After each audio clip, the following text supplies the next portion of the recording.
શહેરના આજીડેમ police station વિસ્તારની પ્રિયદર્શન સોસાયટીમાં રહેતી એક પરિણીતાએ પોલીસ સ્ટેશને આવીને ફરિયાદ પોતાની જાહેર કરેલ, જેમાં એક ભુવાએ ધાર્મિક વિધિના બહાને પોતાના ઘરે આવીને અને પોતાને બેભાન કરી અને તેના ઉપર તેની ઈચ્છા વિરુદ્ધ દુષ્કર્મ આચરેલ હોવાની ફરિયાદ નોંધાવેલ હતી, જે બાબતે આજીડેમ પોલીસ સ્ટેશનમાં ગુનો નોંધવામાં આવેલ અને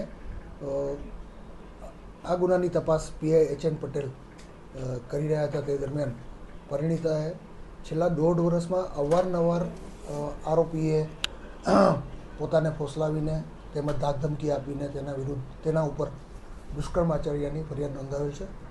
વિશેષ તપાસ પીઆઈ એચ.એન. પટેલ ચલાવી રહેલ છે. પોતાના ઘરમાં કોઈ ધાર્મિક વિધિ કરાવવાના બહાને પ્રથમ આ ભુવાને બોલાવેલો હતો. વિધિ કરતા દરમિયાન આ ભુવાએ પરિણીતાને બેભાન કરી તેના પર દુષ્કર્મ આચરેલ હતું પ્રથમવાર.